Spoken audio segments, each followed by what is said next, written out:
Hello friends, welcome to back my YouTube channel GSP academy.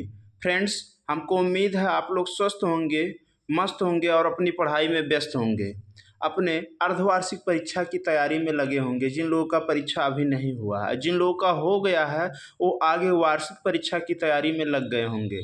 तो चलिए, आज हमारे पास एक पेपर है जो कि कक्षा 9 विज्ञान का अर्धवार्षिक परीक्षा 2024 का OMR आधारित पेपर है। उसी पेपर को हम सॉल्व कराने वाले हैं।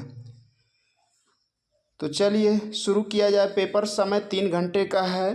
पूर्णांक 20 + 50 यानी कि 20 नंबर आपका OMR बेस का हो गया और 50 नंबर आपका क्या है, डिस्क्रिप्टिव का हो गया। टोटल 70 मार्क्स हो गए। 30 नंबर आपके जो है प्रैक्टिकल एग्जाम से मिलते हैं, जो कि प्रोजेक्ट कार्य वाला होता है। अब इसमें देखिए, खंड आ में बहुविकल्पीय प्रश्न है, खंड बा में वर्णनात्मक प्रश्न है। प्रत्येक खंड 3 उपखंडों में का खा गा में विभाजित है। OMR बेस वाला जो क्वेश्चन है उसको आप OMR वाले पेपर पर ही करिएगा। ये चीज़ें हैं, इसके लिए दिशा निर्देश बताया गया है और वर्णनात्मक प्रश्नों को अपनी उत्तर पुस्तिका में लिखना है। तो चलिए अब देखा जाए। खंड आ बहुविकल्पीय प्रश्न, उपखंड का जो कि भौतिक विज्ञान का है, सदिश राशि है। देखिए, ये पेपर हमने सॉल्व किया पहले ही और उसके बाद फिर इसी को PDF फॉर्मेट में करके आप लोग के लिए वीडियो उपलब्ध करा रहा हूँ।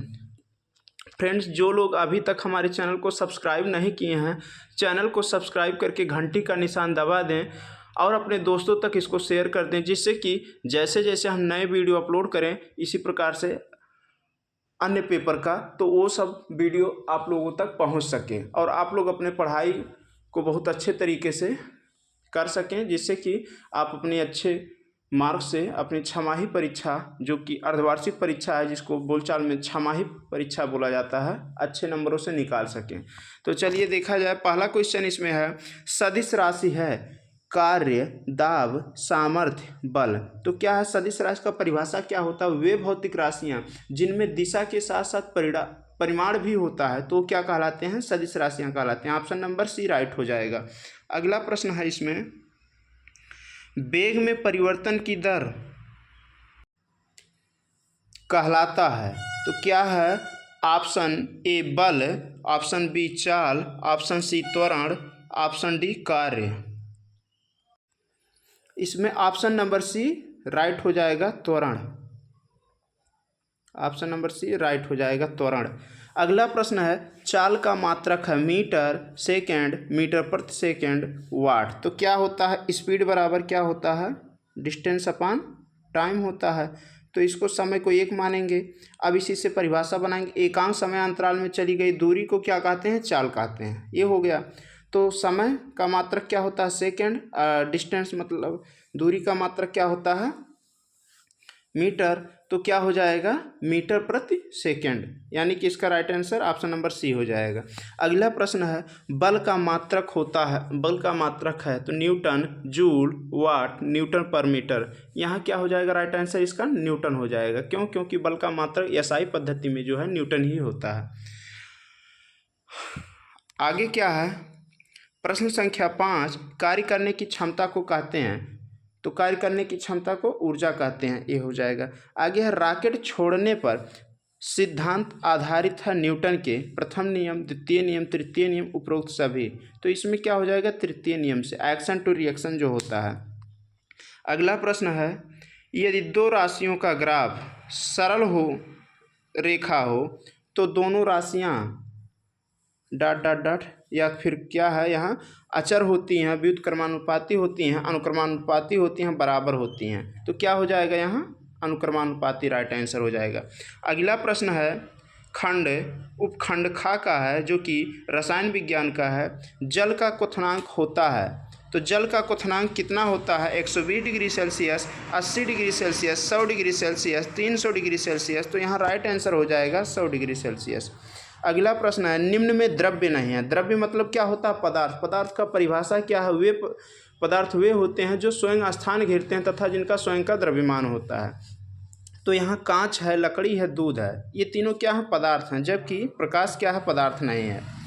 अगला प्रश्न है, नमक का जलीय विलयन है, नमक का जलीय विलयन क्या हो जाएगा, यौगिक, विषमांगी मिश्रण, तत्व, सामांगी मिश्रण। तत्व तो होगा नहीं, यौगिक भी नहीं होगा। हाँ, लेकिन यौगिक हो सकता है, अगर जब मान लीजिए सामांगी विषमांगी ना दिया गया होता तब यौगिक बोल दिया जाता, लेकिन यहाँ क्या हो जाएगा, ये सामांगी मिश्रण हो जाएगा। अगला प्रश्न है, सोडियम क्लोराइड का रासायनिक सूत्र है KCl AgCl MgCl NaCl। NaCl right answer हो जाएगा नमक का सूत्र, सोडियम क्लोराइड। आगे है, एक तत्व का परमाणु क्रमांक 12 है, इसकी संयोजकता, तो मैग्नीशियम का क्या होता है 12। अब जब 12 होगा तो इसका क्या काम करेंगे आप लोग, देखिए 12 है, अब इसका जब इलेक्ट्रॉनिक विन्यास करेंगे तो 2 8 10 हो गया, बाकी का बचा 4। अब 4 2 8, लेकिन 12 दिया गया, परमाणु क्रमांक 12 है, तो क्या हो जाएगा 2 8 10 हो गया, बाकी का बचा 2। अंतिम उपकोष में 2 इलेक्ट्रॉन, तो यही अंतिम उपकोष के इलेक्ट्रॉनों की संख्या ही किसी भी तत्व के क्या कहलाते हैं, संयोजकता कहलाते हैं, जो कि आदान प्रदान, अगर अंतिम उपकोष पूर्ण नहीं है तो वही जितने भी इलेक्ट्रॉनों का लेन देन होता है वही क्या कहलाता है, संयोजकता। तो यहाँ क्या हो जाएगा 2 हो जाएगा। अगला प्रश्न क्या है, प्रोटॉन की खोज किसने की है, तो प्रोटॉन की खोज रॉबर्ट, चैडविक, जेम्स और क्या है रदरफोर्ड। यहाँ रदरफोर्ड राइट आंसर हो जाएगा। अगला प्रश्न क्या है, प्रश्न संख्या 13, उपखंड गा है, कोशिका की खोज किसने की, कोशिका की खोज किसने की, तो लीवेनहॉक ने जीवित कोशिका की खोज की। Schleiden, Robert brown, Robert Hooke. जब देखिए केवल कोशिका की खोज की बात की जाएगी तो रॉबर्ट हुक ही होंगे। यहाँ राइट आंसर क्या हो जाएगा, रॉबर्ट हुक। अगला प्रश्न है, माइटोकॉन्ड्रिया का संबंध है, तो क्या है, वृद्धि, प्रकाश संश्लेषण, प्रोटीन संश्लेषण, श्वसन। तो देखिए यहाँ श्वसन राइट आंसर हो जाएगा। अगला प्रश्न, कोशिका पादप में भोज्य पदार्थों का निर्माण होता है, तो क्या हो जाएगा इसका राइट आंसर, इसमें माइटोकॉन्ड्रिया, हरित लवक, राइबोसोम, लाइसोसोम। राइट आंसर हो जाएगा हरित लवक। पादप कोशिकाओं में जो भोजन का निर्माण होता है वो हरित लवक के ग्रेना में ही हरित लवक में ही होता है। आगे है 17वां प्रश्न, प्रोटीन संश्लेषण होता है। फ्रेंड्स, ये वीडियो आप लोग को कैसा लग रहा है, प्लीज़ लाइक शेयर सब्सक्राइब करना ना भूलें। कमेंट बॉक्स में बताएं कि ये वीडियो आप लोग को कैसा लग रहा है और आप हमारे चैनल से क्या उम्मीद रखते हैं, क्या आप और चाहते हैं, उसको कमेंट बॉक्स में बताइए। हम आप सभी की आवश्यकताओं की पूर्ति करेंगे। जिस भी सब्जेक्ट के जो भी सलूशन चाहिए अधिकांशतः हम प्रयास करेंगे कि आपको उपलब्ध कराएँ। और इसी प्रकार से हर पेपर का हम आप लोगों को अर्धवार्षिक का मॉडल पेपर उपलब्ध करा देंगे। हमारे पास अभी इंग्लिश का पेपर है और कई पेपर हैं, उन सभी को हम एक एक वीडियो के माध्यम से आप लोग को उपलब्ध करा देंगे। तो चलिए, प्रश्न संख्या 17 है, प्रोटीन संश्लेषण होता है हरित लवक, प्रोटीन संश्लेषण होता है तो हरित लवक, राइबोसोम, क्रोमोसोम, केंद्रक। तो यहाँ क्या राइट आंसर हो जाएगा इसका, राइबोसोम में। अगला प्रश्न है, निम्न में से किस ऊतक कोशिकाओं में विभाजन होता है, तो मृदु ऊतक, विभाज्य ऊतक, स्थूल कोण ऊतक, जटिल ऊतक। यहाँ क्या हो जाएगा, विभाज्य ऊतक में हो जाएगा। अगला प्रश्न क्या है,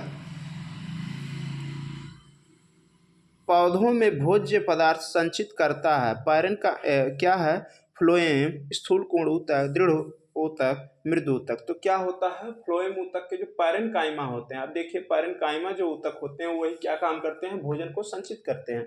तो यहाँ phloem parenchyma, phloem tracheid, phloem जो है स्क्लेरेनकाइमा, कॉलनकाइमा, ये चीज़ें होती हैं। तो यहाँ जो है फ्लोएम दिया गया है, इस वजह से ये टिक किया जाएगा। अगर ये दिया गया होता कि कौन सा भोजन का परिवहन करता है तब भी फ्लोएम होता। अगला प्रश्न है, पौधों में जल संवहन करता है, तो कौन करता है पौधों में जल संवहन, जा से जाइलम, जा से जल। यहाँ जाइलम ऊतक हो जाएगा।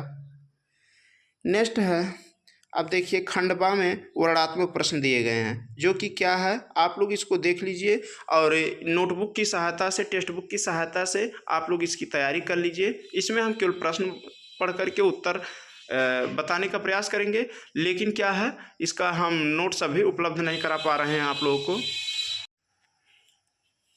सॉरी फ्रेंड्स, देखिए अब है क्या कि रोड के साइड से जितने भी वाहन जाते हैं घर के सामने से, क्या है कि वो सब हार्न बजाते हैं, इस वजह से कभी कभी बैकग्राउंड में वो भी आवाज़ आ जाता है। तो इसके लिए, कष्ट के लिए खेद है, क्या किया जा सकता है।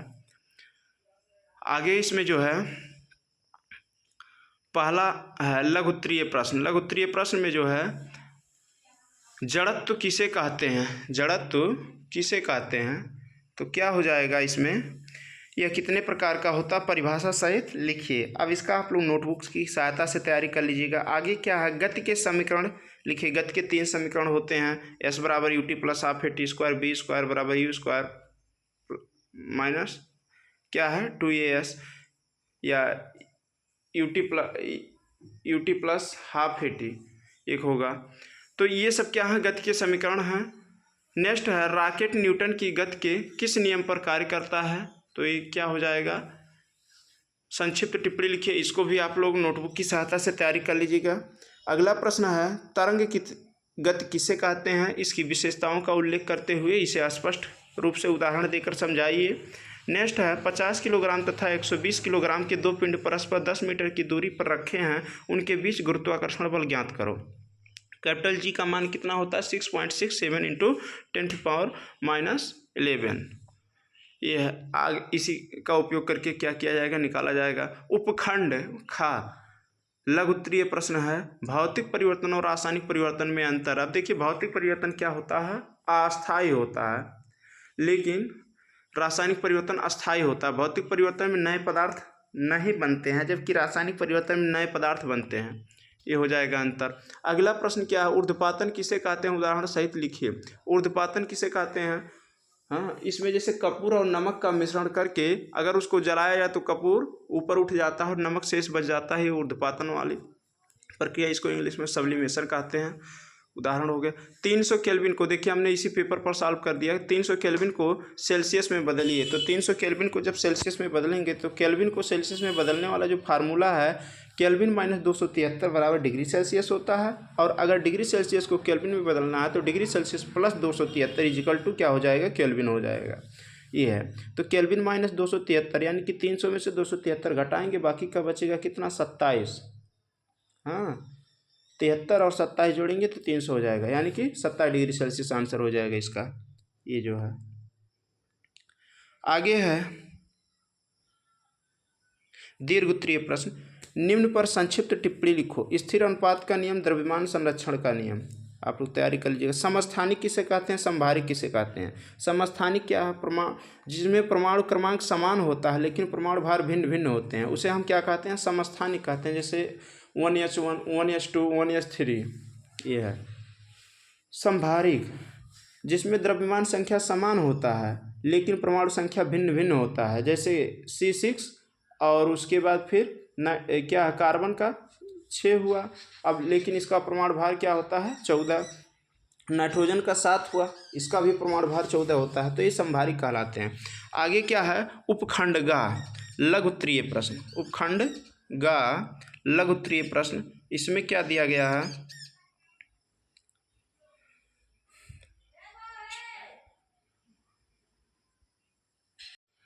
कौन सा कोशिकांग बिजली घर है, इसका वर्णन कीजिए। तो क्या होता है, माइटोकांड्रिया को कोशिका का ऊर्जा घर कहा जाता है।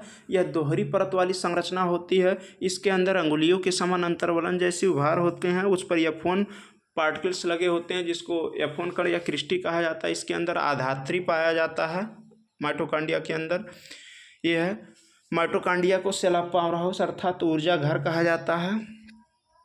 आगे है रेखित व आरेखित पेशी में अंतर। रेखित पेशियाँ वे पेशियाँ होती हैं जिनको हम कंकाल पेशी के नाम से भी जाने जाते हैं। ये पेशियाँ जो है ऐच्छिक होती हैं, जबकि आरेखित पेशियाँ जो है ये चिकनी पेशी होती हैं और इनके अंदर क्या है, कोई रेखादार संरचना नहीं पाई जाती है।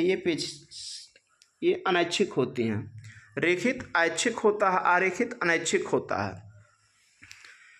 आगे है जंतु एवं पादप कोशिका में अंतर। अब जंतु कोशिका में क्या, कोशिका भित्ति नहीं पाया जाता, जबकि पादप कोशिका में कोशिका भित्ति पाई जाती है। जंतु कोशिका में खाद्य रसधानी नहीं पाया जाता है, पादप कोशिका में क्या है, खाद्य रसधानी पाया जाता है, फूड वैक्यूम।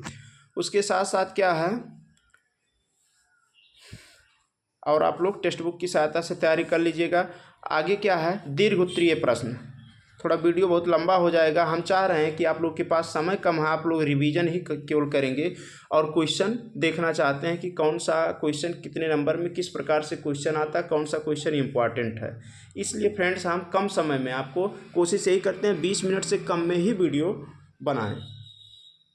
अगला प्रश्न क्या है, दीर्घ उत्तरीय प्रश्न, विभाज्योतक से क्या समझते हैं, स्थिति के आधार पर इनका वर्णन करो। तो विभाज्योतक जो होता है यह पादप कोशिकाओं में पाया जाता है और यह मुख्यतः विभाजन वाले ऊतक कहलाते हैं। इसमें पार्श्वीय, अंतर्वेशी और क्या है, शीर्षस्थ विभाज्योतक पाए जाते हैं। 3 भाग होते हैं, शीर्षस्थ विभाज्योतक, पार्श्वीय और उसके बाद अंतर्वेशी, ये होते हैं। आगे क्या है, अथवा पादप कोशिका का नामांकित चित्र बनाइए। तो पादप कोशिका का आप लोग चित्र क्या काम करेंगे, टेक्स्ट बुक की सहायता से बनाने का प्रयास कर लेंगे। पादप कोशिकाओं में क्या होता है कि टोटल कोशिका के क्षेत्र का 90% भाग कौन कवर करता है, रसधानी, हाँ, जिसको खाद्य रिक्तिका भी कहा जाता है। तो ये है, बाकी आज की वीडियो में बस इतना ही। मिलते हैं नेक्स्ट वीडियो में, तब तक के लिए जय हिंद, वंदे मातरम, thanks for watching my video. और इसी प्रकार से ध्यान दीजिए, इसी प्रकार से हर विषय का नया नया वीडियो पाने के लिए क्या करें, चैनल को सब्सक्राइब करके बेल आइकन दबा दें। धन्यवाद।